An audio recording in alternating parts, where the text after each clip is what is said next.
Gerald, who had gifted the Buddha statue, gloomed in irritation instantly. He didn't expect Wendell Jones, who had nothing to do with the Wilson family, to be so generous and lavish. Lady Wilson caressed the talisman cheerfully and said, "Oh, Mr. Jones is so sensible. It will be a sweet dream come true if he were my grandson-in-law." Then she lifted her gaze at Claire and asked, "So how's that? Do you want to consider my terms and conditions?" Claire shook her head decidedly. No, Grandma. I will never divorce Charlie. A dark, stormy cloud instantly hovered beneath Lady Wilson's eyes. She shouted angrily, "You ungrateful thing! What good is that loser? Why do you want to waste your time on him? Kick that loser out of my house. He's not allowed at my birthday banquet. I don't want to see his face." Charlie heaved a sigh of dismay and regret. He didn't want to stay with the Wilson family anymore, so he said to Claire, "Claire, I'm going to the hospital to visit Mrs. Lewis." Claire said quickly. I'll go with you. Lady Wilson shouted again. "If you leave now, you're no longer my granddaughter. You can take your mum, your dad, and that loser and get out of the Wilson family." Claire stared at her grandmother, shocked. She did not expect to hear such a harsh comment from her. Charlie interjected, "You stay here, don't worry about me."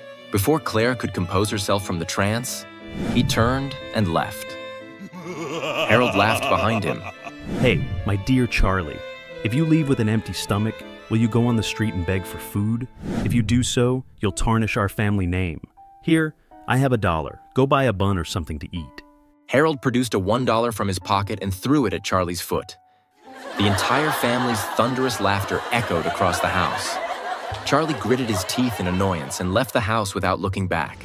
When Charlie arrived at the hospital, he immediately went to the cashier department to try to negotiate an extension of payment for another 2 days. However, when he approached the nurses, he was informed that overnight, Mrs. Lewis had been transferred to Fairview Hospital, Eastcliff's top hospital, for treatment. Charlie gasped in shock and quickly asked, "How much does it cost? I'll find a way to settle it." The nurse said, "The bill is $3 million in total. $1 million has already been paid. The remaining $2 million needs to be settled in under a week." "Who covered the $1 million?" The nurse shook his head. "I have no idea." Charlie frowned in confusion. Just as he turned around to figure it out, a man of about 50 years of age in a black suit was standing behind him. They exchanged glances, and the man bowed before him and said, "Young master, I can't believe it's you. Sorry for all the troubles and misery you've suffered for all those years." Charlie's brows furrowed, and he asked coldly, as if he was a completely different person, "Are you Stephen Thompson?" The man gasped in surprise. "Young master, you still remember me."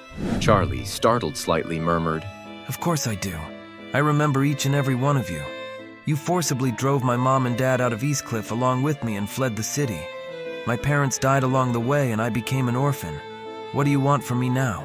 Stephen grimaced sorrowfully and said, "Young master, Lord Wade was very sad when he learned about your father's death. He never stopped looking for you. Come, let's go home and meet him." Charlie said coldly. "Just go, I don't want to see him." Stephen said, "Young master, are you still mad at your grandfather?" "Of course." Charlie said loudly. "I'll never forgive him in my entire life." Stephen sighed dejectedly. "Before I came here, the master did say that you will not forgive him." "Good, luckily he still has some senses in him." Stephen continued, "Lord Wade knows that you've had a hard life for so many years, and he's asking me to compensate you. If you don't want to go home, he will buy the largest company in Orris Hill and give it to you. Besides, here, take this card. The PIN number is your birthday." Stephen handed over the premium black card from Citibank. "Young master, there are only 5 of such cards in the country." Charlie shook his head sternly. "No, I don't want it. Take it away." "Young master, Mrs. Lewis is still $2 million in debt for her medical bills. If she doesn't pay up, she might be in danger." "Are you threatening me? Is this part of your sinister plan?" Stephen waved his hands frantically. "Oh no, we wouldn't dare do such a thing. Keep the card, then you'll have enough money to pay the bill." Charlie asked, "How much is in this card?" "Lord Wade said that he deposited some pocket money for you in this card. It's not much, just $10 billion. Like and comment if you enjoyed this teaser to the charismatic Charlie Wade. With over 57 million views, Charlie's full story on Good Novel will be sure to keep you on the edge of your seat. We hope to see you there.